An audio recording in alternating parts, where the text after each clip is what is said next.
What's going on, football fans? It's me, J.R. Clark, back again with another Pound for Pound ATL Live. Joined as always by my two co-hosts, Jonathan Holder and Toby D. Toby, how you doing, brother? Man, hey, despite the loss, I'm doing good. There it is. There it is. Jonathan, you're gonna have to unmute, my friend, and then you can talk to us. No, There it I is. was just gonna telepathically do it. Y'all were just There gonna it hear my voice in your head. It's a beautiful day. I'm not gonna let anything get me down. There it is. Uh, yeah, so I'm ready to go. And as they say on the red zone all the time, we're you can see that we're quad boxing tonight, and we got our good buddy Joe Patrick from 92.9 The Game down there in the corner. Joe, how are you doing, sir? I'm doing good, guys, and I appreciate you having me back on. I wish it was under some better circumstances, but it's not the Falcons without there being some highs and definitely some lows. But Oh gotta yeah, talk through them, right? That's how right. we get through this. Definitely some It lows. it's the like I said at the top of the show, it's like the old familiar feeling, right? We start out like the off season brings like hope springs eternal. The off season brings new optimism when you're signing free agents, and as most of us said, depending on how things shape out, this could be good, or if things go south, this could look horrible, right?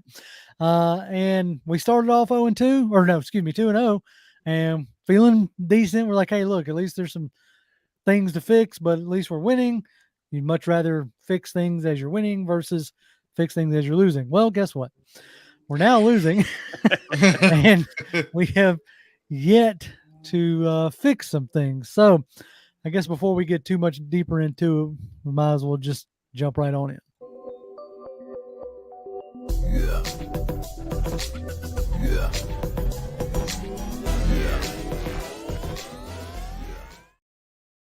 So as we said, the as it started out, the top of the show, we obviously lost.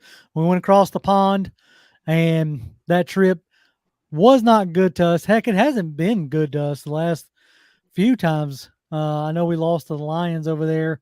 Um, we won the last time we went over there with in 21, which was obviously the only time Pitt scored a touchdown. But still, the Jaguars themselves, they pull to 5-5 at their overall record in London. Kind of like a home game for them as much as they go over there, which was something I brought up on our weekend show. Holy Pete, Willie Doc's already getting going, which is great. Yep. But yeah, we got our ballers and followers coming up, so I'm gonna go ahead and put Willie's up there. He says he tipped us $20, which is great. We appreciate that greatly. Appreciate it, Willie Doc. He says ballers, Ryan Nielsen, his defense has been carrying this team. Faller, Ritter, yikes. Yeah, he says honorable mention, Jonnu Smith, side eye glance, which I love him adding this little wrinkle with the side eye. The side eye glance is Dave Ragone, and Ritter's job is on a quarter by quarter basis in your book. Yeah, I don't think it's there yet, but I know for fans it is. I know for a fact that for fans, the Ritter has already used up every bit of the leash that he has. But before we get into our ballers and followers, Joe, what was your 30,000-foot view of the game in London? Man, it was tough. It was obviously a tough pill to swallow because of what you said. It's like these problems are just persisting, and really it's the same problems that we saw in the wins too. Yep. It's the lack of downfield passing game. It's the indecision in the pocket from Ritter that is really worrying, that it just doesn't really seem to be getting better. It does seem like through games he does sort of start to get into some sort of flow, and the second halves have tended to be better. But even saying that, the first halves are just so bad that it's unsustainable at that level. Right. And so that word unsustainable is kind of, I feel like, where we're at right now. Like, you cannot progress like this. It has to get better. And if it doesn't, then I think Arthur Smith is going to be forced into a change. And I think that, we'll talk, I'm sure, a lot more about the quarterback situation. But I hear a lot of people, referring to last year and saying, like, look how long it took him to replace Mariota, and Ritter's going to get a lot of time. But I think the calculus is much different this year when you have a much more tenured quarterback behind Ritter, who you're paying quite a bit of money to be a backup quarterback. I don't, and the fact that, you got to put yourself in Arthur Smith's shoes. it's time for him to win. Like he's Right. been here a few years now. It's time for this regime to start winning. You cannot just kind of be in this perpetual state of building a team. At some point, that building has to result in results on the field. And so I'm not saying it's over for Desmond Ritter and this team in general, but it's getting to the point where you gotta start making it count and putting results out there on the field. No doubt, no doubt. That is definitely, and we're going to spend a good bit of time on that. I just wanted to, like I said, get your top level view. Jonathan, you want to give your top level view, and then we'll. I know Toby's got himself contained, and so we'll roll into the ballers before we get to him. What you got, Jonathan? Loving the defense. Right. Like, do I want more sacks? Sure. But at the end of the day, like, even, you look at that score and like the defense gave up, I think, a total of like 16 points. Yep. So the defense, even with the pick six, there was, if we had an offense that was scoring like the first 2 weeks, we win that game. If we that's what I'm not necessarily looking for, like blowing people out of the water. Just score 24 to 26 points a game. And right now, your defense is going to carry you in that respect of what have you. And there was the pick six that he threw was almost the exact same throw from like a couple weeks or from the previous week in the Lions game. That if you go back and watch the QB school, like he was talking about, capital A anticipation. It looked really good. Like went back, hit his back foot, and it was gone. The problem is like I think he did that in the Detroit game, and then he's just like, okay, we're gonna run the same concept. That defense is gonna do the exact same thing, and it didn't. Mm-hmm. And he probably should have gone out to the flat. But the problem was I think he had in his mind, this is where this is going to go.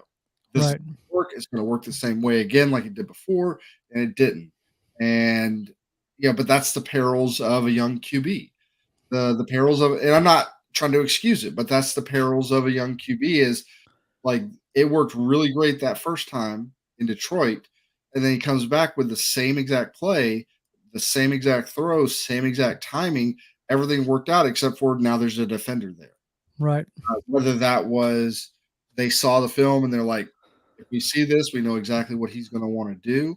So they go there and he just didn't. He wasn't paying attention to it, or what? But and I'll say this, by and large, I think compared to the week previously, yes, we did. We gave up some sacks, but especially in the second half, the offensive line played much better. Lindstrom graded out way better. Yeah, he looks like he's had a decent bounce back. Mm-hmm. Now we'll see. Hopefully, he can keep it going. Yeah, Dahlman scored pretty good. McGarry's McGarry, but he was still like in the top 15 of top grades coming out of PFF. So like, I see the offensive line progressing. I think, coming out of Detroit, I think probably the biggest problem he had in the first half was because there were some sacks. He was still thinking he was still seeing ghosts. And I think that's his biggest problem is he's got to be, no matter how many times he gets hit, he's got to trust in the timing. He's got to trust in his offensive line. Because when he sticks in there and makes those throws with guys coming down on him, he can. I saw him do it really good a couple times, but then there's other times where he bails and for no reason. So I was heartened by the second half because we didn't see that at all in Detroit. Detroit, it stunk the entire game. This game stunk it up first half. Wasn't enough to get over the hump in the second half, but I did see him play better in the second half. And I want to see if maybe he can carry that through to now you're back home. Let's get a little bit more comfortable environment. and let's see if we can at least start building from there. But Right. it has got to get better. Even if it's just league average offense right now, is probably we're 3-1. Yeah. So Padre tipped us $9, which we appreciate, Padre. Padre. appreciate says, it, Padre. He said, "What's good, PvP?" He says, "Toby, whenever you're ready to storm the gates, you let me know, bro. I got your back." So with that, Toby, what you thinking, bro? Arthur Smith is going to end up losing this team, is what I'm thinking. If you sit there and you look at the team's expression, you already saw Kyle Pitts in these first few games, even that they won the first 2 games, they are frustrated right now. You look at Mac Hollins specifically, he was frustrated after that. He didn't make that catch or whatnot. And then whatever Ritter was trying to say to him, I don't know exactly what all happened with that. Mhm. But you can tell that this team right now is very frustrated. I'm sitting there looking at Bijan Robinson. His face said it all. Okay, and he's a rookie, right? And they are looking like, what is going on with the offense? This offense is not moving. They are too slow getting it going. Okay, and they've been like that all 4 games now, slow getting it going. And it shouldn't be that. Now, one thing I will say is what I said before. Because I said, why are they throwing more back shoulder throws? We finally saw a back shoulder throw sighting, which led to a touchdown Right. to Drake London. Okay, because these are more things that they need to do. I don't know why they are allergic to wide receiver throws. I don't know why they're allergic to that and wheel routes by these running backs, but for whatever reason, they seem to be allergic to throwing these types of passes. And this is what your offense and the players in your offense are capable of doing. They are not calling plays that fit the players. And that's what's bothering me right now. You can see the frustration throughout everybody. And that's what I'm looking at. And eventually, like they said on the broadcast, you're going to mess around and get this defense discouraged. Because they're going to feel like, what is the point of me being out here if my offense which includes Desmond Ritter, who can't seem to read defenses. Okay, he's struggling with that. And now that they got more games of film on him prior to coming into that game, they knew where he was throwing the ball because number 1, he gave it away with his eyes.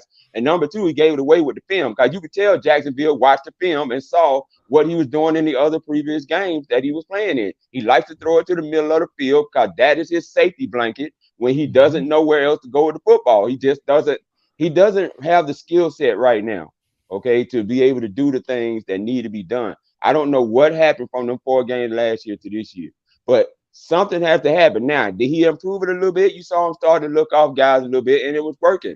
But if you're going to give him a chance, which Arthur Smith probably is because he's very stubborn-headed like he was last year, probably going to give him at least 6 or 7 games to show, because all his excuse is going to be, well, we're winning games and we're not this far away in the record. Okay, well, you keep riding with that, and then you mess around and miss the playoff this year and lose the whole locker room because you are too stubborn-headed. When you're looking at guys with Calais Campbell who got the leadership that he has and Grady Jarrett that has the leadership that he has, you get those guys upset and they start talking and spreading things throughout that locker room. Arthur Smith, you're done. That's all I'm gonna say. Period. 10-4.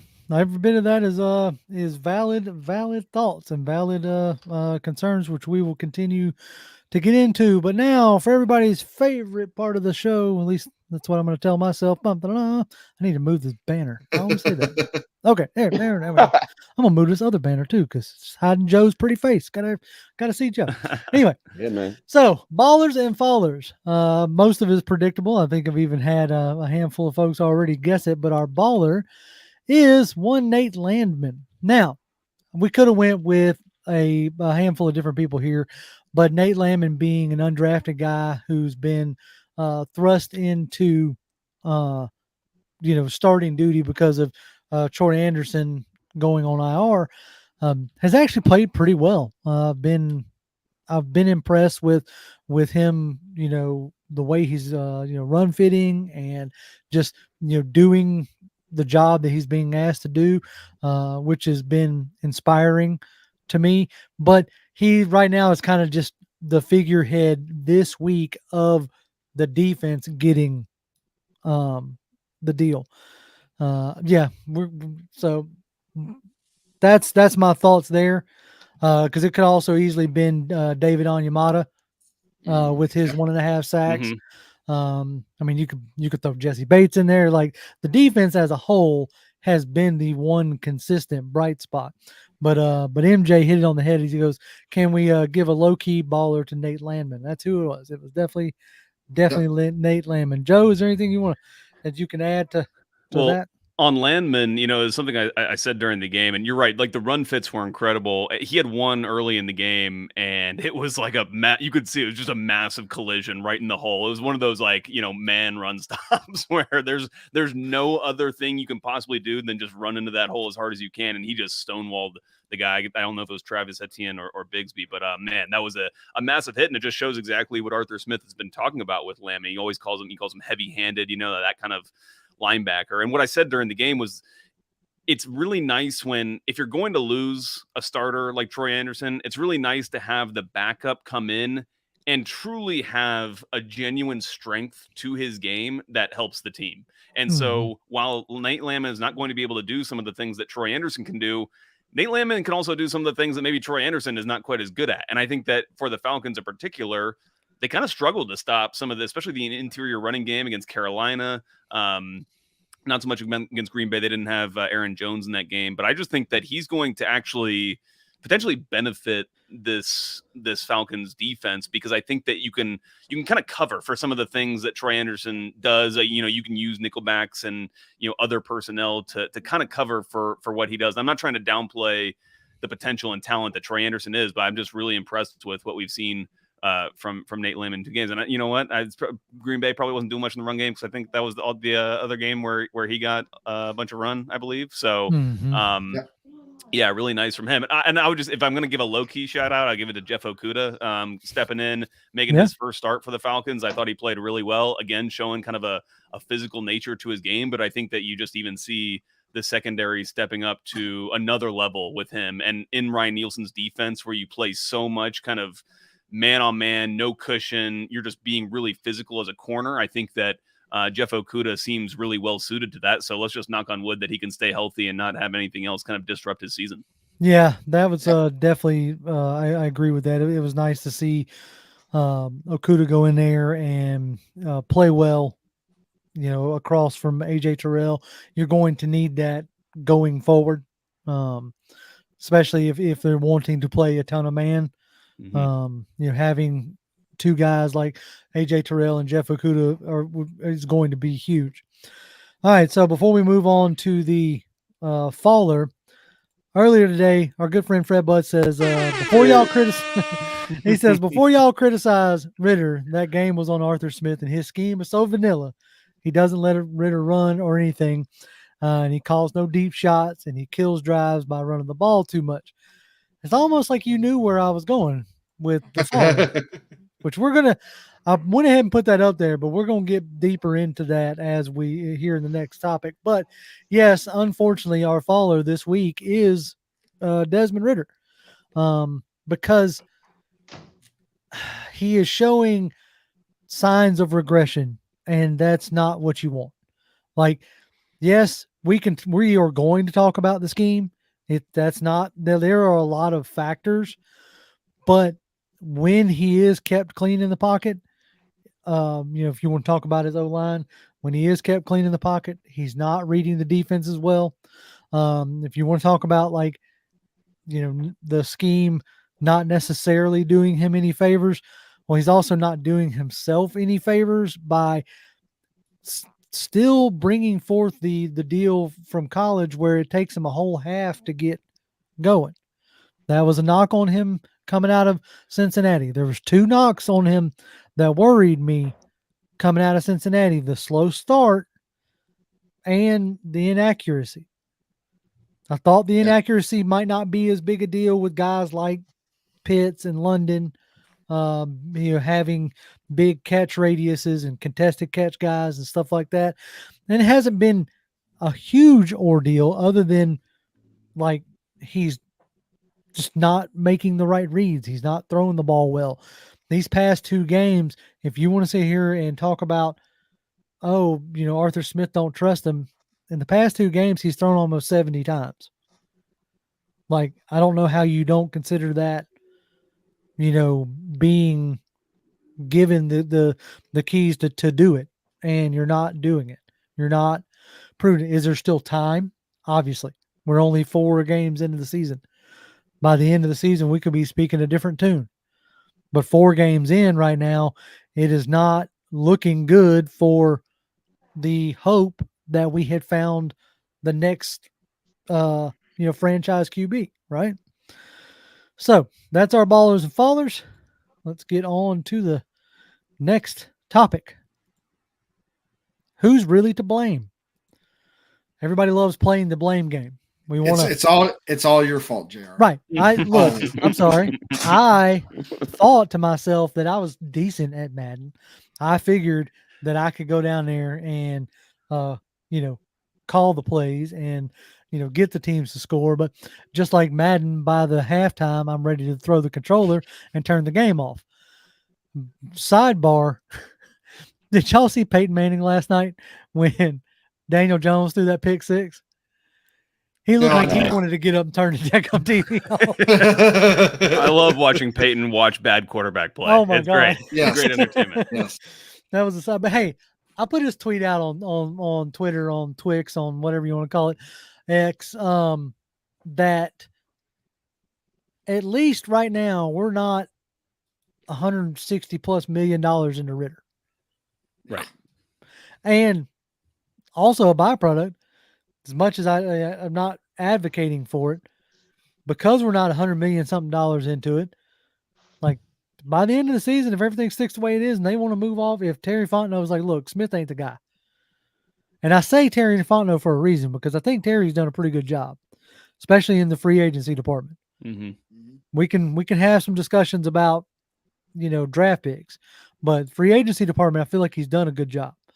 So if by the end of the season, everything still is looking glum and dour and doomsday, and they want to move off of Smith, you're not pigeonholed to a quarterback. So, that's a positive if you're looking, for a silver lining. So hey, Smitty Sports Machine's in here. What's up, Spitty? It What is. up, Smitty? Glad you decided to join us tonight, or at least pop in for a minute. So Toby, I know you kind of like unloaded both barrels, but I want to see if you got any more in the chamber. Oh, I got plenty. Believe me, you ain't got to worry about it. I got plenty. So who at the top level, like who are you just starting at the coaching staff, and like who are you really putting the majority of the blame on? I'm putting it on Arthur Smith. For one, you got Dave Ragone. You're not going to be able to have the excuse, well, Dave was setting the table for me. He was putting in all the plays and the sequences of the plays together. So I'm calling whatever he's giving me. No, player, you are the head coach, former OC. Okay, you have the power to override anything that Dave Ragone is putting on your desk before game planning week starts. Okay, you like this? Bruce Arians tell you all the time, and this is one of the reasons Tom Brady used to get mad. Him and the coordinator, they be mad at him, because if he didn't like something, he was changing it. He didn't feel like it was going to work, he was changing it. And as much as Arthur Smith talks all this tough rah, and you're not going through, if you don't like something Dave Ragone is placing in the sequences of the plays, then it needs to be changed, Arthur Smith. You can't sit there and just go with what he's got, and then you got them crazy dumb looks on your face, making all these guys look like you Fred Sanford or somebody, and you not taking the bull by the horns and making the play calls that need to be made. You know that this guy will be better. Drake London, if you get him out on these wide receiver screens, and I keep saying this, you get him out on these wide receiver screens, somebody as big as him and got the speed that he has, you're not going to have a lot of players that's going to want to tackle him coming full speed in these wide receiver screens. Now, maybe they can't execute him. Maybe that's why they're not running him. Maybe they feel like their offensive linemen and the guys on the team can't execute it well because they're watching it probably in practice. And maybe that's the reason why they're not running these wide receiver screens right now. They don't feel they can execute them well enough to do it. But somebody need to figure out something, because what y'all got Desmond Ritter doing right now, where he has to take these big old dropbacks, okay, and before he releases the ball, it's not working. It's not working. Mm-hmm. Yeah, he got to throw it 70 times because y'all behind all the game. So that's why he got to throw the ball more. He's not that type of quarterback. No doubt. Joe, who you putting? Like you get a little bit different access than we do. Right. Yeah. As Yeah. I'm just driving around in my truck all day long thinking about it.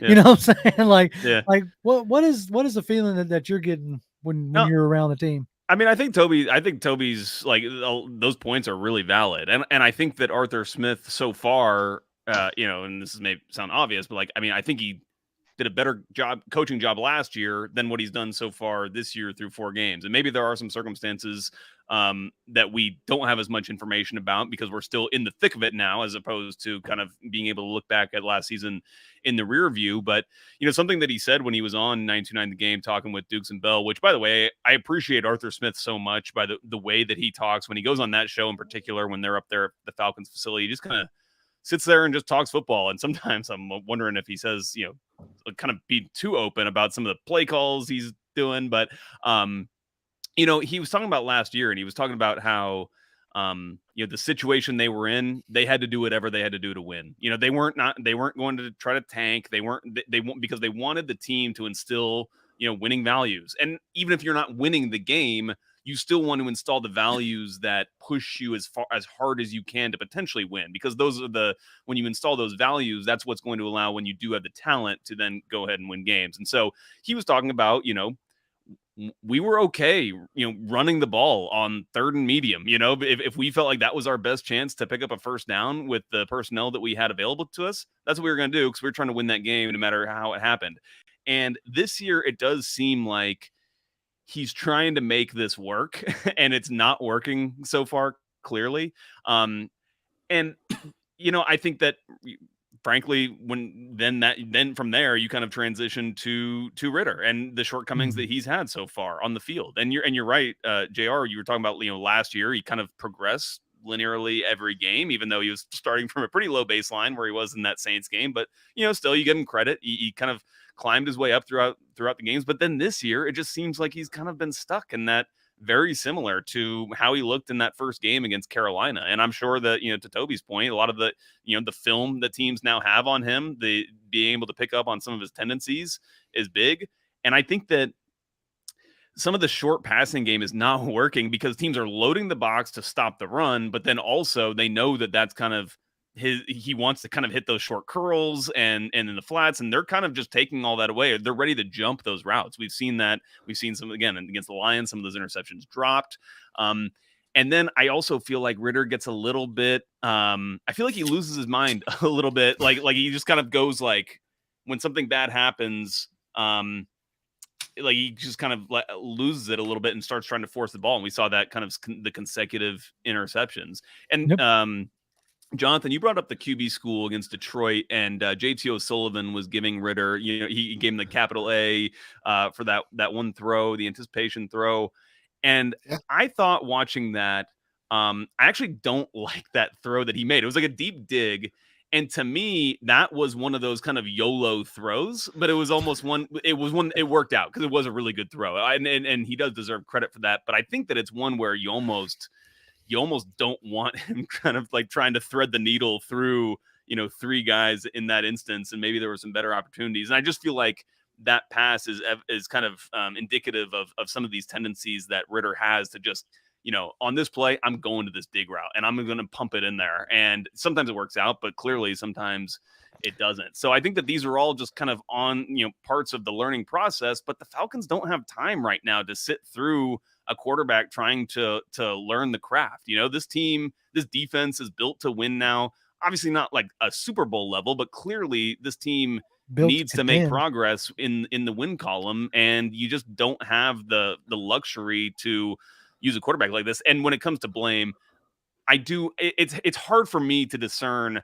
how much is just of in passing schemes and how much of it is the coach staff trying to just kind of dumb some things down, for lack of a better phrase, for Ritter to be able to start to get something going.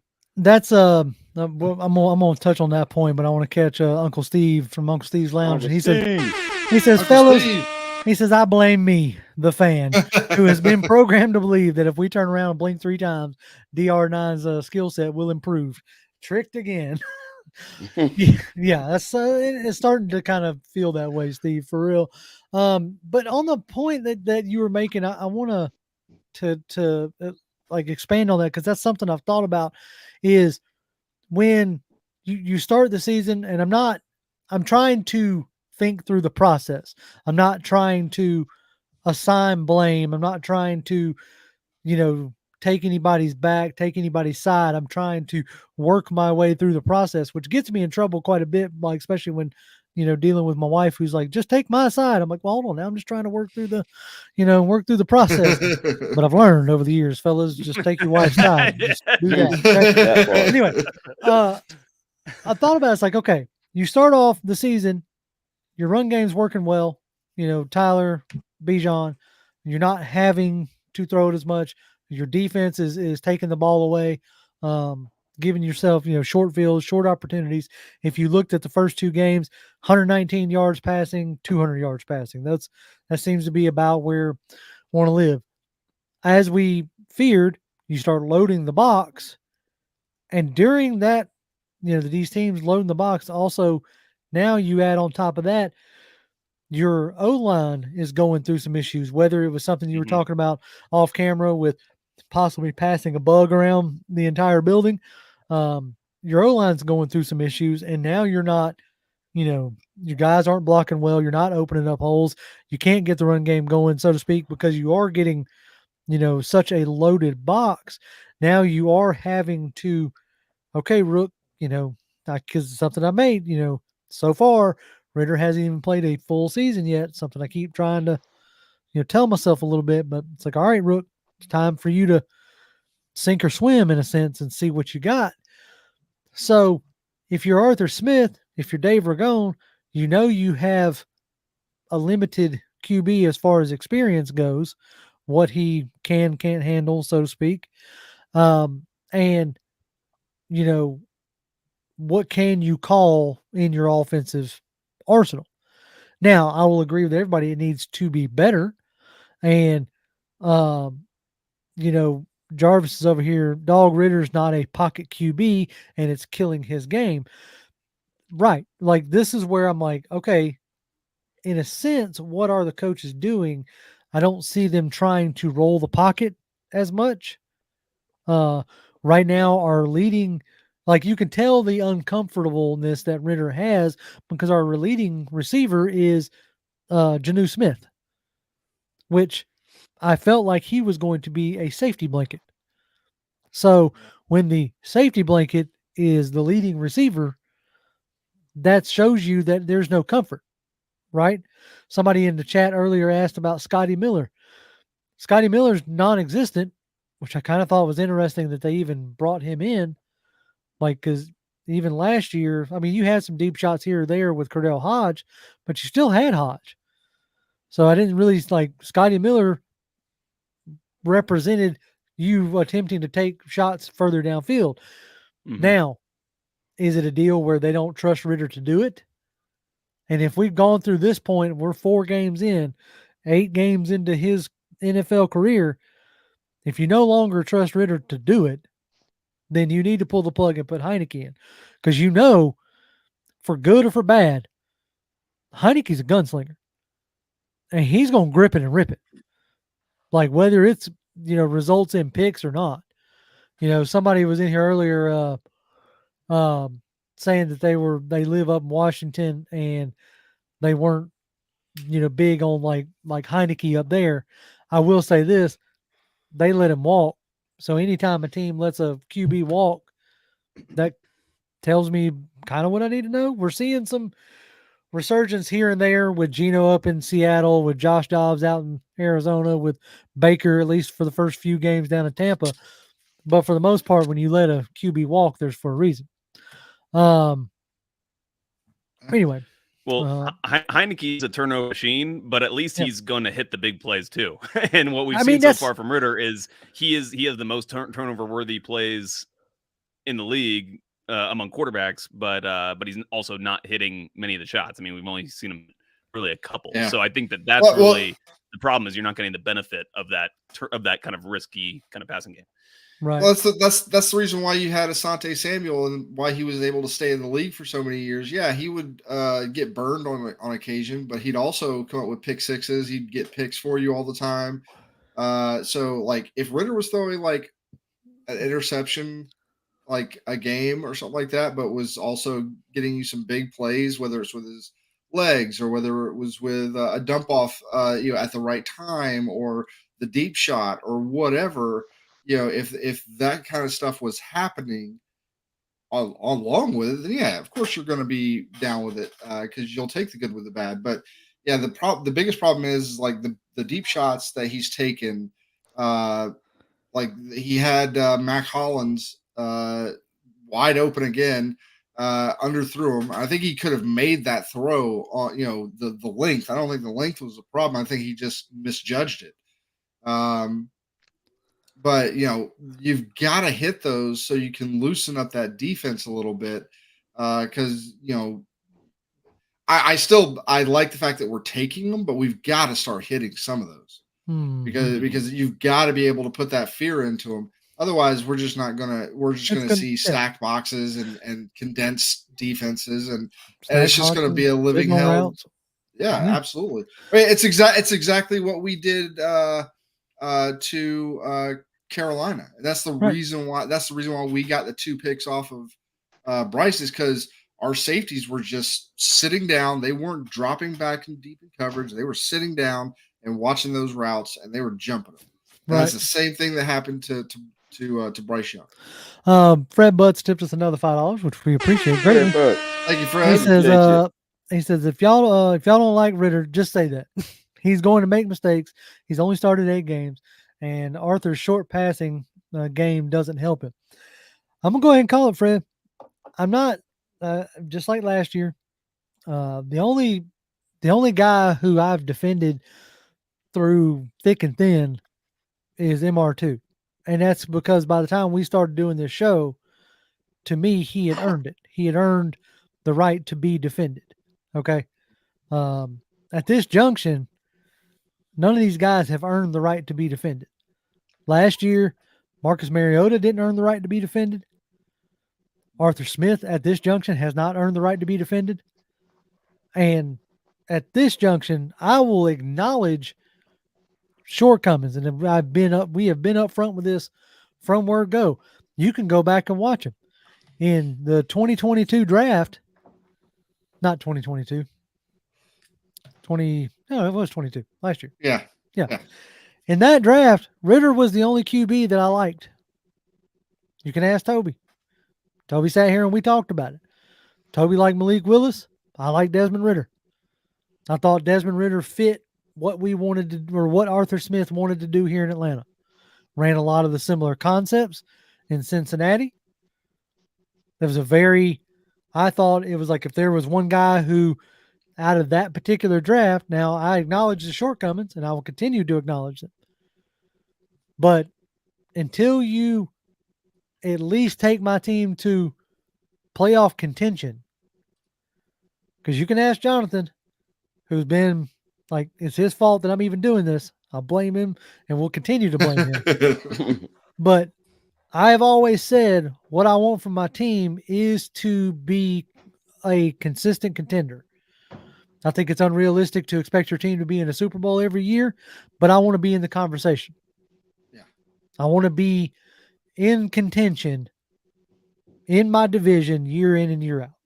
Yeah, I mean, if we're every single year of Arthur Smith's tenure, or most years of Arthur Smith's tenure, if we're coming down to like the last 2-3 weeks of the season and we're, in the conversation of like, either we need to handle our business and we win the division, or maybe we need some help or whatever, as long as that happens, whether, that's what I want. I want to be in that conversation every single year. And potentially into, even if it's just a wild card spot somewhere in the playoffs, I want to be there. You're not gonna, and if we don't make it every year, no, hey, it happens. But I want to be there. And so if whatever ends up happening this year, as long as we're in that conversation, then what I want us to win the division this year? Yes. but at the end of the day, I want us to be competitive, right? I don't want to be, the Bears. Yeah, I'm not trying to be the Bears. I'm not trying to be, Cleveland for so many years. I'm not trying to be stuck in that kind of, like, you saw what the Cleveland team had to do to get out of QB purgatory, right? They came in and offloaded a crap ton of money and have just now starting to see some of that benefit, right? It took Deshaun Watson a while to get, and we're not even 100% sure if he's all the way back yet. He's still like questionable at times, right? But they got a massive defense. It's all this thing. It's a team sport. But I'll tell you this, if you ain't got a QB, you ain't got much of a chance. It's like very rarely do you get a situation where you can win without a at least average QB. I'm not saying you got to have a superstar. I'm not saying you got to have Pat Mahomes. Not if you have a real good team. Like the Broncos won with the shell of Peyton Manning because they had a real good defense. But it was still not making mistakes Peyton Manning, right?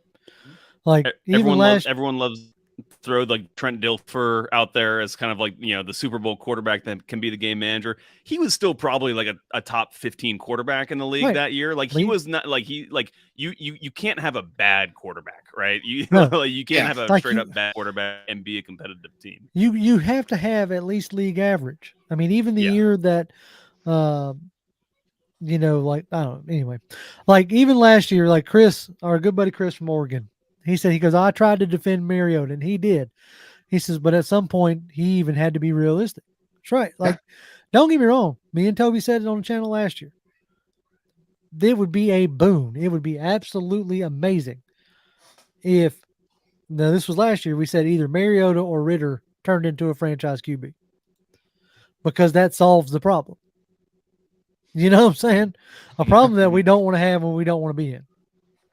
I think one of the other things too for this Falcons team right now, and I think that Desmond Ritter is hurt by this, is you have a lot of really young players that are the featured players for this offense. When it's, Desmond Ritter, he's older than a lot of these pass catchers that he's thrown to. He's 24 years old, and Drake London's 22, Pitts is 22, Bijan I think is 21.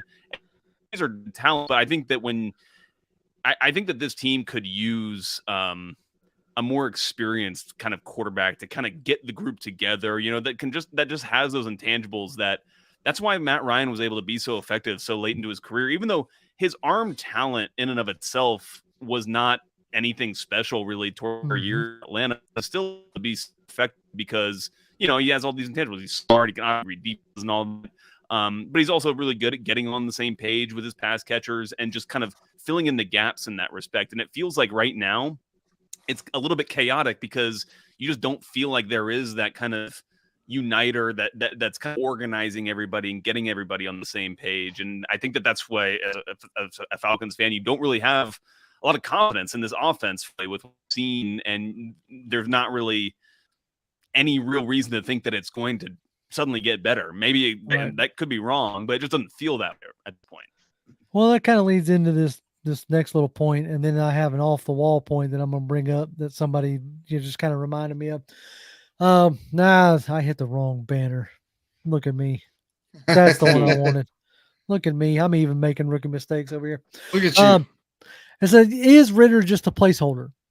And there was an interesting debate by, if any of y'all follow Everett Glaze on Twitter, he brought up an interesting point that got me to thinking, is like Ritter given a chance, hey, okay, we're going to see what you got, kid. And if it goes south, that it looks like it's going, does this then open up the door for them to make a move for a more veteran quarterback? Like if somehow Kirk Cousins hits the market, or Ryan Tannehill hits the market, or even a, the thing got floated because of First Take, I think, but somebody like a Justin Fields or a Daniel Jones, one who's had a little bit more time in the league. Like, do you think that that's what they go for? Like, Toby, do you think that that's something that, like, hey, we're like almost like a la Bruce Arians? Like, I'd much rather just deal with a veteran. You got your guy on the roster already. Taylor wins big games. He's shown he can win big games. I mean, he's beat Aaron Rodgers, he's beat Tom Brady before, and those are games that most of the quarterbacks couldn't even win. So you got your guy on the roster. Look, I can understand if you don't want to start him right now because you need him to learn the offense a little bit more. But now you got 4 games in. You got plenty of film that you have right now where you can get Taylor Heinicke in there practicing this week to take over the game for week 5 because I'm pretty much done with Ritter at this point. I'm just going to be honest because you don't have time in a season of winning. This is the year to win. Okay, I said this before.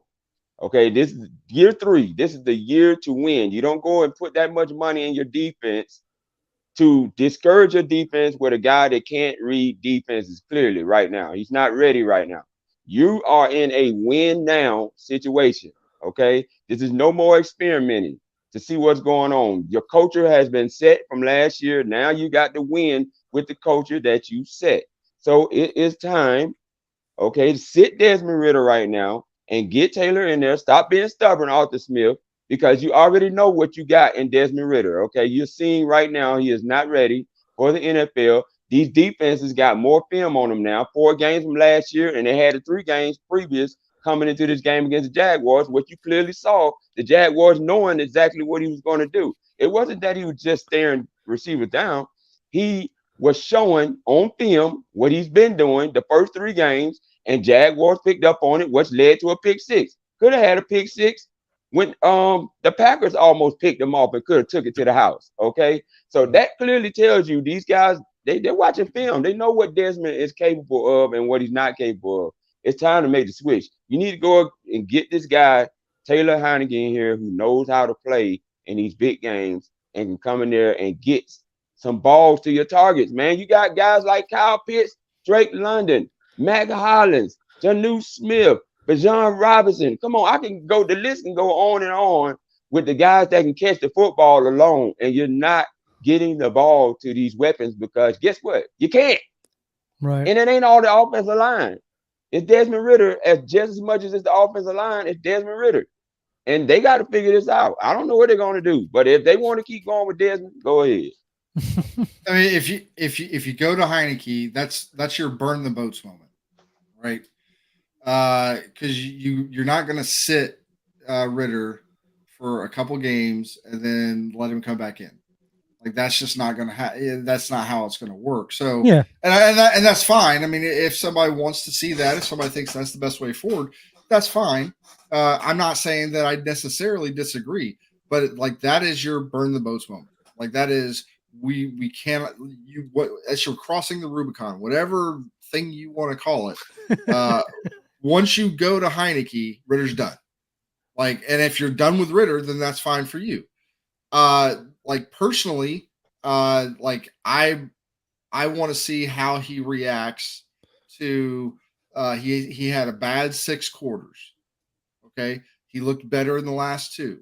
I want to see how he reacts to that. And I think he's gonna start week 5. Heinicke's not starting week 5. We would have already known by now. Yeah, but I just pulled up the just out of curiosity, I just pulled up the depth chart. And obviously, Ritter's still QB1. But yeah, but I want to see him because he's going to go up against another defense this coming week. That's a pretty good defense. Their defensive line is pretty good. Our offensive line, at least parts of it, look like they are getting like Lindstrom looks more like his old self. And I think he's getting his sea legs under him finally.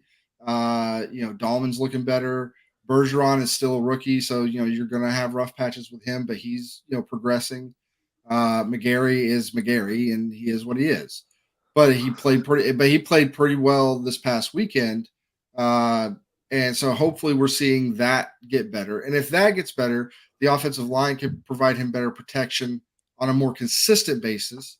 If he can stop seeing those ghosts, like just go back there, like trust what you're seeing, and when there's something there, let it rip.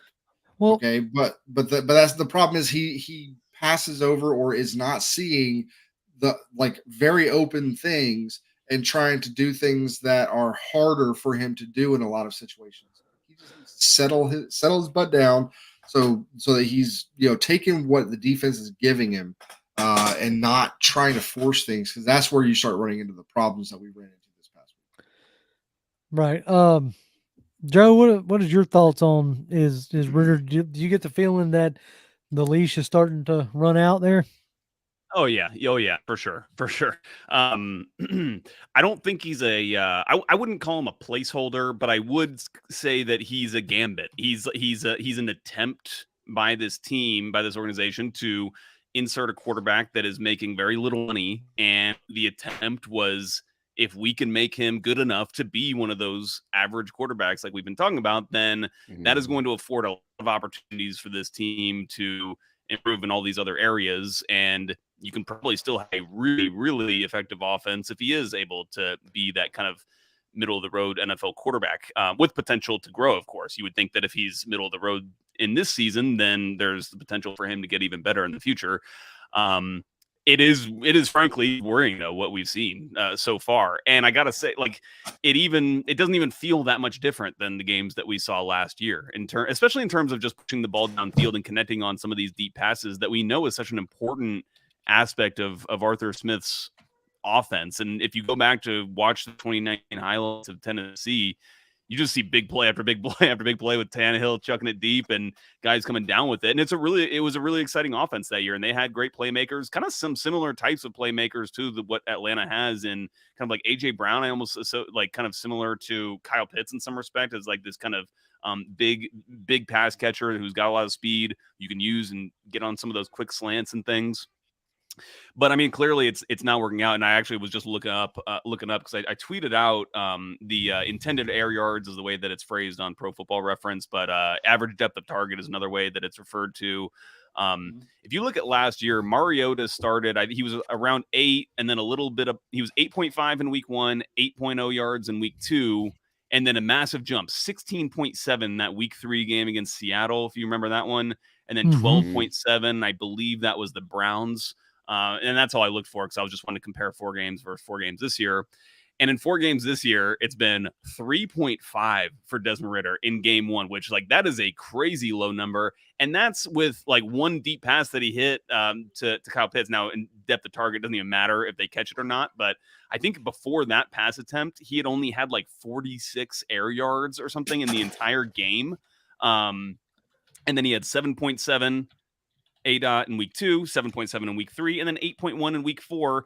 And last year in 4 games, he averaged 7.8 average depth of target. So these are really short. That tells me he's not able, at least at this point, to really anticipate guys coming open down the field. If you're going to hit those deep shots, you have to have the anticipation that guys are going to come open, because if you wait until they are open down the field, it's too late. You can't get the ball down there fast. You can't throw it that far. So that to me is kind of like an existential problem for him. And maybe he can figure it out. I don't want to write the guy off. I never want to write off any athlete. I want to give them every opportunity to prove themselves on the field, but it's certainly not looking good at this point. Right. I think that's, stating the obvious. He got shook, man. I mean, when I watched that Jaguars game, but that game continued and he was throwing them interceptions, he got shook bad. And you could see it. His confidence started weaning a little bit. And this is what you're going to have to watch out for when you're Arthur Smith, because you got to find out where this guy's confidence is really at. And I'm telling you, if it's still shaking when it gets to this week 5 against the Texans on Sunday, which shout out to my son, because I'll be at that game with him because he's taking me. If he's still showing them shook signs, it's time to sit him. You can't sit there and expect his confidence to go up if he's shook like that as a QB. It's not going up, okay? Because all 4 games, he's almost throwing an interception. Yeah, and it's a scary one against DeMeco Ryans. He's going to be have something cooked up to take advantage of a kind of a quarterback that's like that. Can I ask a question before we get this? I'm really interested to hear people's takes on this. How do you guys balance the fact that he was like, at least at one point, he was 9 for 9 on 3rd downs against Jacksonville? That was in the second half. I don't know if he finished 100%, but like very good, clearly. Yeah, I mean, how do you reconcile that in your heads? that's what Jonathan was alluding to earlier, and I get it, like where he finished the game strong, Mhm. right? And I think it's going to, like, I look at that as like, okay, this is yet another instance where it's taken him to get into the second half of games before he starts to look like an average QB. You can't live in that world. No. No matter how much you like the guy, how much you want him to succeed, you can't live in a world where you're, midway through the third quarter before we really start being able to move the ball and all this other jazz. Right. And you can't, like, as the season goes on, another, friend of ours, on Twitter, a lot of y'all may interact with him, Dansky, says all the time, like, yes, you can have a great running game. And I, for one, love the running game. Like Bijan Robinson had over 100 yards. Running game looked pretty decent, But if that's all you have, that makes it real easy on a defense. You allow the defense to come up on the line and dare you to throw it over the top. And you have to be able to do that. This is a game that is the ebbs and flows. When they crash up and stop that run, or try to, even if you're still being successful, you have to make them pay for it. And right now you can't. Right now you can't make them pay for it, and they know that. They know that you can't make them pay for it, whether it's, Kyle Pitts being a glorified decoy because he's still like nursing the injury and he's not fully back yet. If that's the case, fine. You as a play caller, whether it's Ragone, whether it's Smith, whatever, this is why I say this is an integrated problem, is that you as a play caller have to realize that, and you have to be able to set up layups for your quarterback. Right now, like, all Smith's motions have become motions just to motion. Last year, the motions were causing reactions from the defense Mhm. because you were at least able to pivot off them. I made the joke on Twitter that they put Parker Hesse on IR, and I was like, well, that's why the offense has been horrible, because you haven't had Parker Hesse out there. But it's not, but it's a thing where you're not making people pay for leaving Pitts one-on-one or Hollins when he's wide open. The scheme does have receivers wide open. We're just not making defenses pay for it. Yeah. And I don't know if the disconnect is with Dave Ragone and Desmond Ritter, or where the disconnect really is, but you're not making defenses pay for it. Fred Butts tipped us $5 again, which we appreciate. Well, He you're says, giving if that you money Fred. up. yes. This is a hot topic, and I know we haven't been able to get into the chat as much as we do, but normally when we have a guest, we have to let everybody talk. That's how it goes. He says, if we gave Mariota 13 games, Ritter's getting 17 games. Manning threw 18 picks as a rookie. He'll get better. If they're 28 as a rookie. Yeah. And this is a different NFL. You throw 28 picks, you're not getting a second chance. We ain't got time for that. I totally get it, and I understand everybody's frustration. Oh, and yeah. like, I'm not gonna sit here and tell Toby he's wrong for thinking that. I'm not gonna sit here and tell King 7 here I'm not gonna tell them that they're wrong for thinking that. I know. My own personal opinion is I want to, like, he's running into adversity now. Right. How does he respond to not just the picks, okay, not but he has to learn from, okay, I threw that pick, I'm going to throw picks, it's going to happen, it's the NFL, even the best guys throw picks. Mahomes threw 2 picks against the Jets. Yeah, dumb picks. Yeah. Like just really weird looking throws, like, and he even said himself, like, on that first one, he's just like, throw the effing ball, like, just throw it, man. But like, so the mistakes are going to happen. I want to see him be able to come back from that and still not do what he did on Sunday, which is, okay, I threw that pick. The very next play, I'm just like, I'm staring this down. It's almost like, I think somebody called it a YOLO throw. It was just like, whatever, and just like kind of lose your mind on that. Don't do that. Yep. But I want to see him progress. I want him to succeed because just like Joe said earlier, like if this succeeds, that does nothing but help us as a Oh yeah. franchise. Look, next year, Uh, if this succeeds, and I ain't trying to cut you off, but if this succeeds and he figures it out, next year we got $42 million in cap space. Yeah. You don't think we can't go get a fire breather on to add to Nielsen's defense? Or you don't think we can't, go get, if McGarry is turns into a frog throughout the whole season, then we can't go get a better right tackle? But you Yeah. want to allocate that $42 million to like beefing up the defense. If Akuda, gets hurt and stays hurt, go out and get another, bona fide corner. You're going to have to lock up AJ Terrell. I mean, there is, no, at the end of the day, the best thing that could happen for this team is that Ritter gets his head screwed on straight and starts showing that gamer that he was in Cincinnati. Even with the issues that he had, in Cincinnati, he showed that gamer, right? So if he can bring that back out, then hey, that's the greatest thing ever. But guess what? As Joe alluded to, as Toby has alluded to, whether we feel like, I said earlier, I don't think that Arthur's job is tied to Ritter. I don't think it is. No. But he's tied to the next QB he brings in. Does that make sense? Like whether it's we're making a trade to go get whoever, Caleb Williams, Shadur Sanders, Drake May, whoever you want, Michael Penix Jr., whoever you want to throw in there, whether it's draft, whether it's free agency, whatever. I do think it's tied to the next guy they bring in. And if that's the case, that $42 million could handle there, right? But we are in a building to win now. Year 3, as Toby talked about. This is where the rubber meets the road, and you got to start showing improvement. And I still don't know if I consider this year 3 of the rebuild. I honestly don't. Okay, and somebody else can. I have their other opinions on that. I think this is year 1 of the rebuild. I understand the sentiment, but I don't think you're going to get that much. I don't think Arthur's going to get that much time. Not that. I mean, I think there's. I don't think there's anything that's going to happen this year, short of And if it gets very much worse, I think you will see Heinicke. But I don't think that it's going to.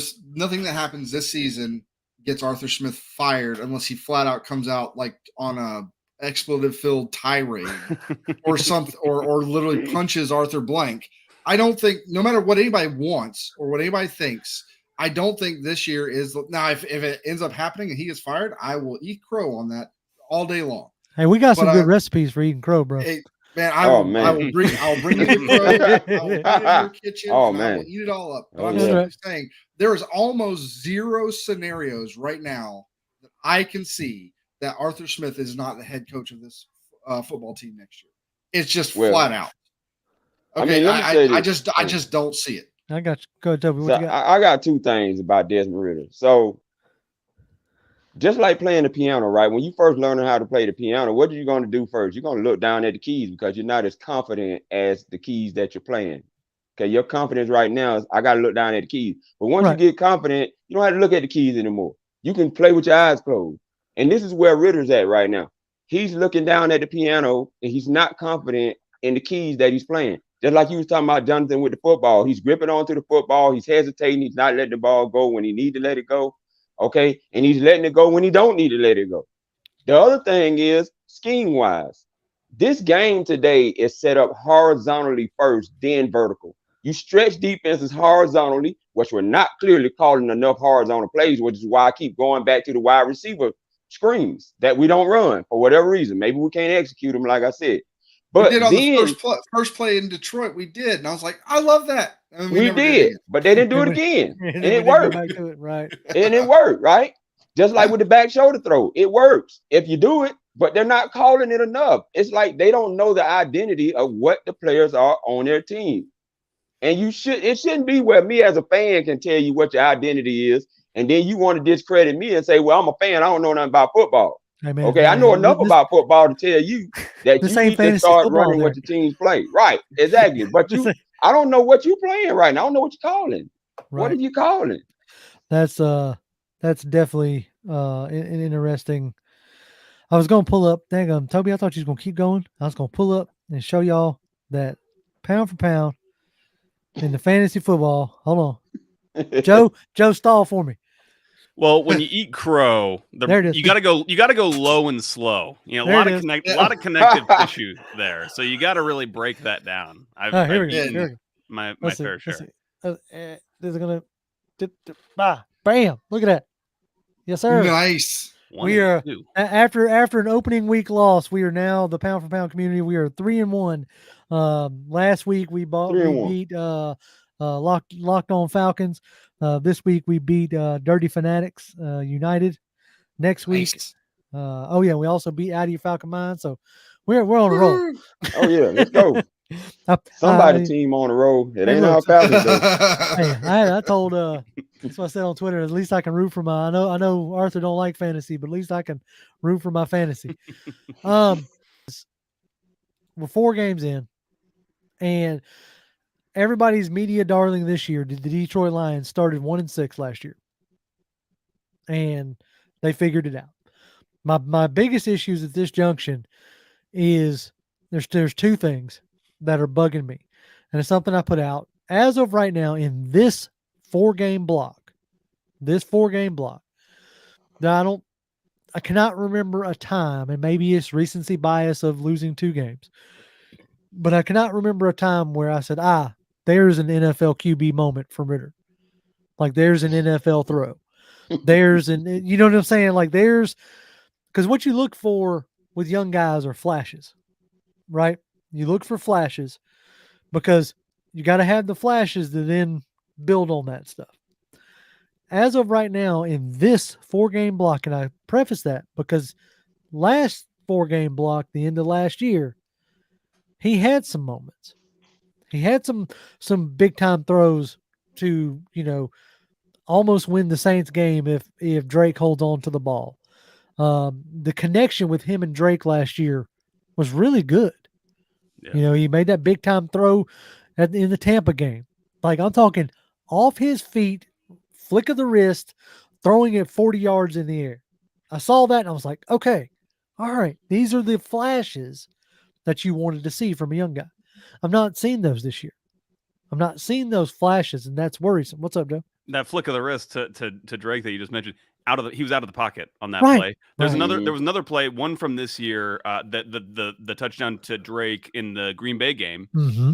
out of the pocket on the left side, kind of drops the arm slot, gets it in there. Really nice play. I like what Desmond Ritter does outside of the pocket. I feel like when he gets out of the pocket, that's when things can start to open up for him. He can start to get into more of that kind of flow state. He's not kind of, he doesn't look like he's overthinking it from inside the pocket, trying to precisely read the, things open up because defenses start to adjust. I would like to see them get back to that more. You do wonder when we talk about, Arthur Smith, like, are there ways they can scheme up things to allow the game to open up for Desmond Ritter so that he's not just sitting there trying to figure out if I can throw this curl into a cover 4 match or, whatever it might be.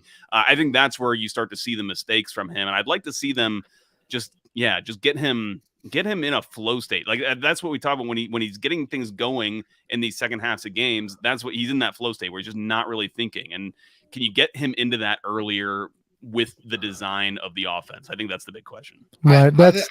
I think we've also had some success whenever we've gone into like up tempo. Yeah, it could be an option. Like that. That's something I would like to see a lot more of. And I know that's kind of the opposite of what Arthur Smith wants. Arthur Smith wants to be, he wants to take his shots from time to time, but he wants to be that methodical, beat you up, chew up the clock. He wants to be that. But I think every time I've seen us, by and large, move to more of a hurry up style offense, like it feels like Ritter's in a better rhythm with that, whether he's in the pocket, out of the pocket. But I would like to see him get out of the pocket more. I'd like to see him on the edges. For one, you give him less of the field to worry about.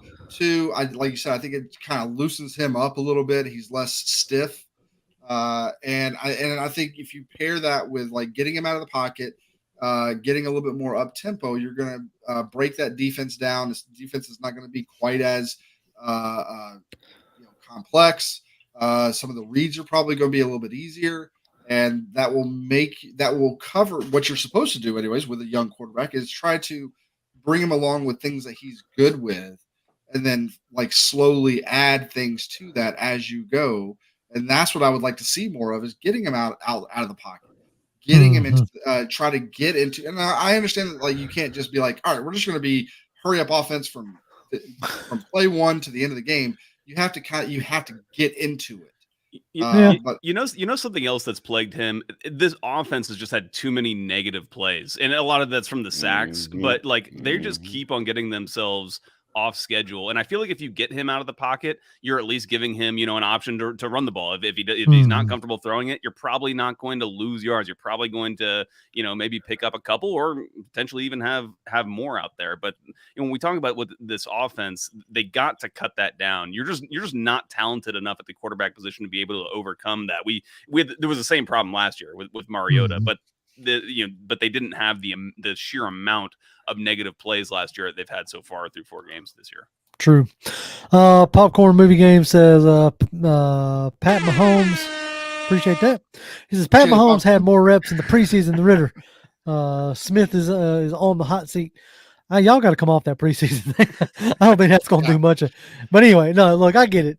Ritter marched the team down the field in preseason in the one drive that he had. Right.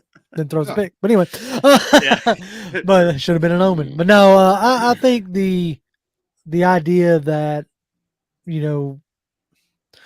like at this point, it's on Smith to figure it out. Whether it's, getting Ritter moving, if that's the answer, if it is putting in Heinicke, whatever, that's the answer. Because if he turns in another 7-10 season with the money they spent on defense and the 3 first-round picks on offense, you're going to start getting some major side eye. I think part of the problem, I think it was Toby that said that last week, you almost have like too much talent in a sense. Like you were talking about the young guys, right? With Pitts and London and Bijan.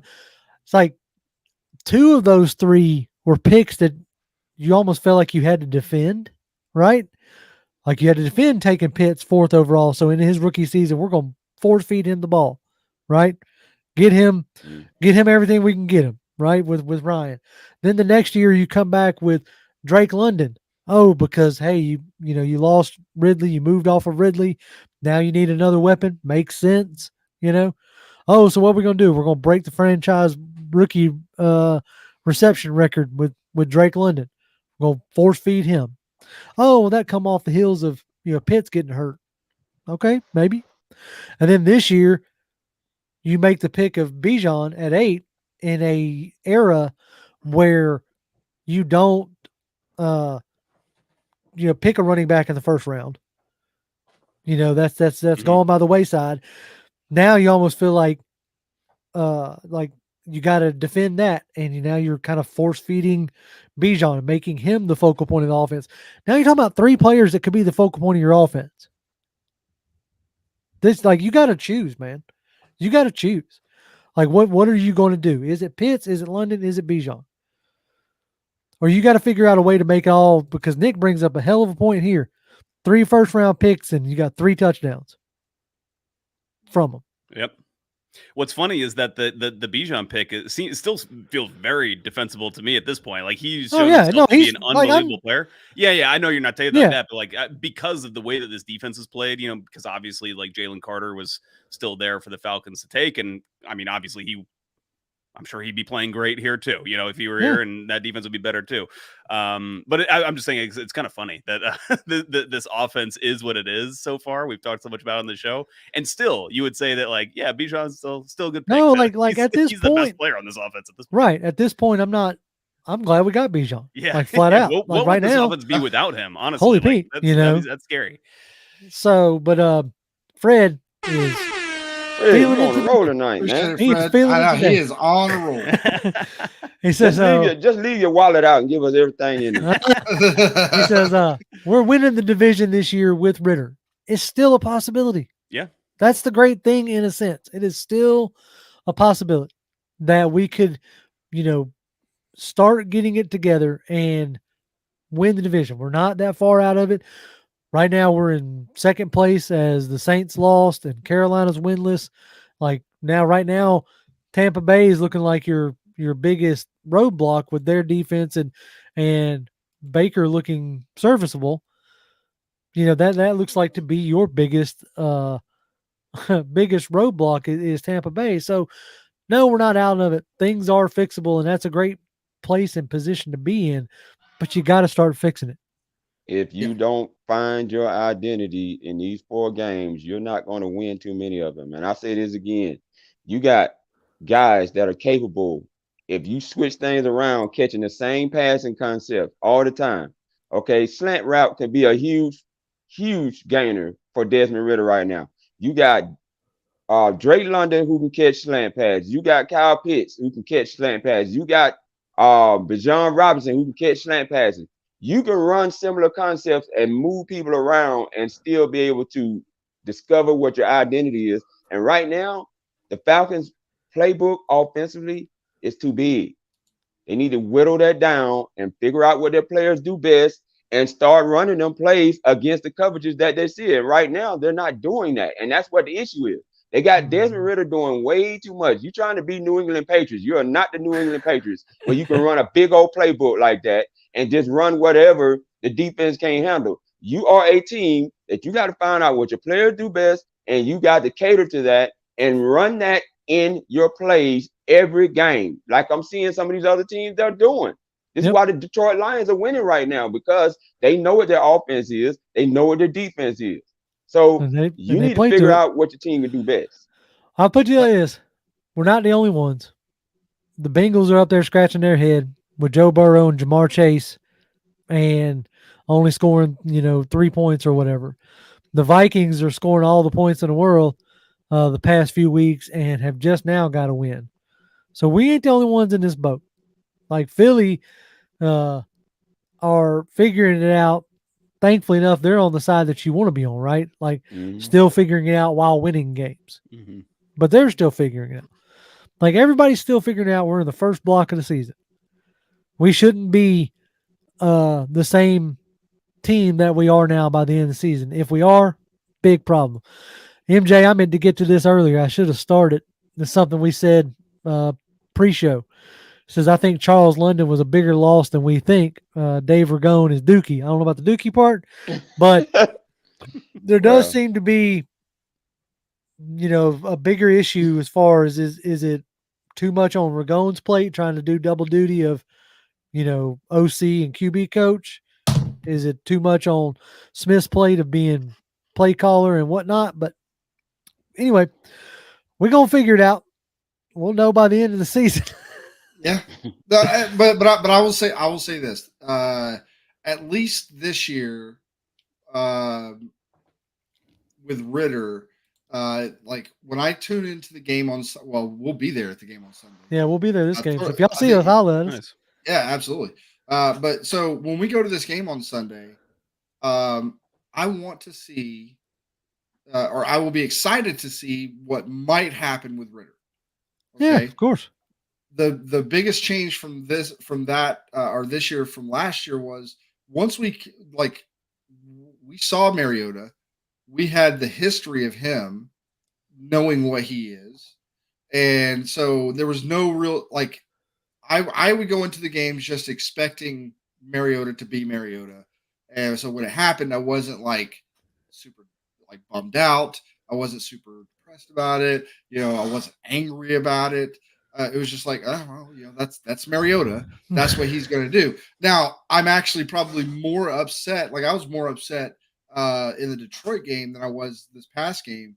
But I was still had moments where I was upset, mostly because I have seen better from Ritter last year, and even in some early parts of this year, I've seen better from him. And so to see him regress a little bit in the last couple of games has been a disappointment because I have seen better. I have seen progression from him, Mm-hmm. and to now not see it, I'm a little bit like it is a disappointment. But I know going into this weekend that when I watch Ritter play, I'm not 100% sure exactly what's going to happen. And it could be something really great, could be something really bad, could be somewhere in between. We don't know. But I would much rather be in that position than like, oh, we got Mariota starting. We knew he was going to start. We knew what he was going to be. And then for me, that's just my own personal opinion. I would rather be in the situation of like, let's see if he learned anything. Let's see if anything gets better. Let's see how this goes. But Mariota was kind of just stuck in his ways. That was who he was. Millie's got a good question here. It says if you bench Ritter, and and Tyler doesn't work out, do you go back to him? Like, only a Zach Wilson kind of scenario where you get Heinicke gets hurt or something. Like, well, you also have the situation. Like, I'm be curious to who's starting for the Patriots because they bench Mac Jones. This will be like the second or third time they bench Mac Jones. Like, is it Bailey Zappi? Do they let him? And so that's an interesting test case for the folks who, wonder about the sitting or not sitting of Ritter versus Heinicke. I think if you make that decision, you stick with it, unless. That's why I said it's a burn the boats moment. Yep. Joe?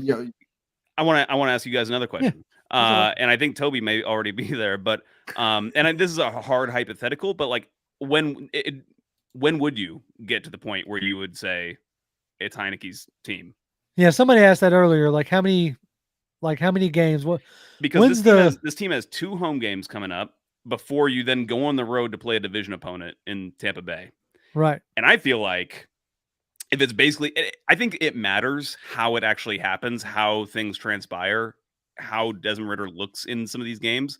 But I think if you lose both those games, if basically the next 2 home games look similar to the last 2 games that we've seen, I think that becomes a crossroads moment where you would be 2-4 at that point, going into play a division opponent on the road with consecutive road games. Then I think they got the Buccaneers, and then I think Tennessee, which is a big one, obviously, for Arthur Smith. So I think that's kind of where I think these next 2 games are super important for Ritter.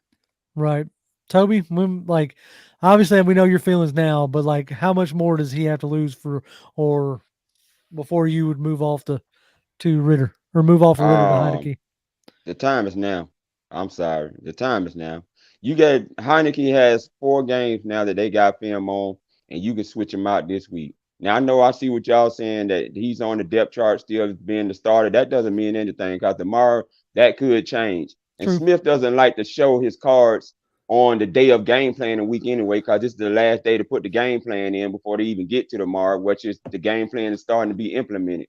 So I'm making that switch right now because you're in a situation where I say this again, that you're not in a situation to rebuild. You're in a situation to win. When you put this much money into the type of players that you brought, especially on the defense side of the ball, you are showing your cards that you are ready to win this year and at least make the 7th seed in the playoffs. Now, I know I got them going to the Super Bowl. I do. Okay. But when I'm looking at this situation with Desmond Ritter and what he's doing, if he's still showing that shook side of him in this game early on, I'm benching him. I'm benching him. King's got it for me. He says Ritter gets 1 more, and that's it. And he has to have a good game, not a decent one. I mean, a good one because we haven't seen a good one yet. Like I will say this, if we're at home and I'm sitting, it's going to even be worse if I'm sitting in the crowd. And if I'm sitting in the crowd and it looks like the Detroit game, I'm with Toby. I'd rather see Heinicke at half. Yeah. Like if he comes out and it's just, stare down city, pick city, at this point, maybe it's the typical rookie deal where he's been sacked 11 times in 2 weeks and that's got him completely shook. Okay, bud, you had your chance. I'm not necessarily, we done spent too much money to pull a Texans and tank to get CJ Stroud. Mm-hmm. You don't put too much money into the defense to do that. You don't got too much draft capital in the offense to do that. Okay. And they're Go ahead, man. not tied down by Ritter. Like Right, Ritter's that's what I'm saying. contract, like it's not like there's any real reason for them to No. stick with him unless, the only thing would be just optimism that they could get him right, which would help Right. the team. Like, But I feel like if he comes out this Sunday and the first half looks absolutely atrocious, I want to see, Heinicke as the starter. I mean, Come out of half.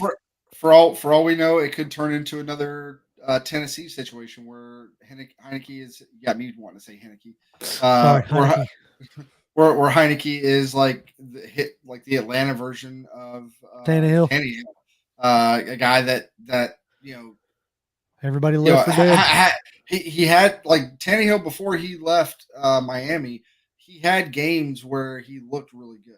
He even had seasons where he looked really good. And then, but then he would just drop off. And then once he got with Arthur Smith, all of a sudden, the guy was like lighting it up. So can Heinicke be that kind of guy for Atlanta? Sure, he could. And is that going to happen this week? Who knows? I need to figure out how to refund Fred some money. You send me your Venmo so I can send some of this back to you. You don't have to tip us to get your voice heard. I know it seems like it, but anyway, another $5 from Fred. He says he's already said Ritter's going to remain the starter. Joe, I don't know if he said that. He said that for this week. That was specifically geared Okay. towards this game against the Texans. Thank you for being able to clarify that for us. But anyway. All right, folks, we're going to wrap this thing up. We appreciate everybody stopping by, hanging out, having fun with us. Hopefully we'll get back to something that resembles winning ways. Maybe we start this week at home. I hope, because I'm going to be in the crowd and I don't want to stroke out in the middle of MBS because my blood pressure's up through the roof. But we appreciate y'all hanging out with us. Y'all can follow me on Twitter. I'm at Grim1128, GRIMM1128.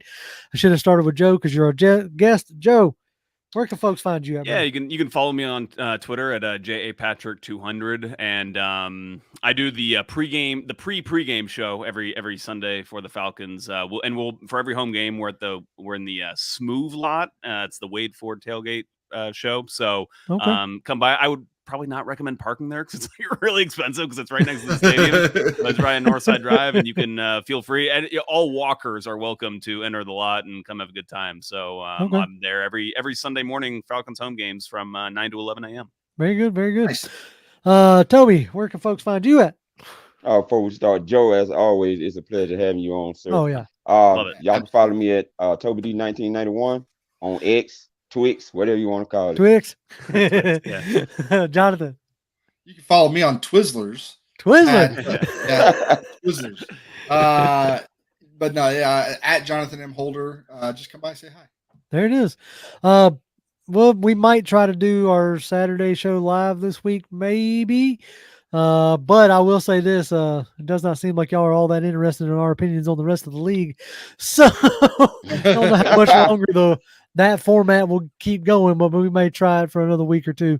So if you liked it, tell a friend to tell a friend kind of thing. Anyway, we'll be back on Tuesday, hopefully talking about a win. And as always, Falcons fans, rise up. Rise up.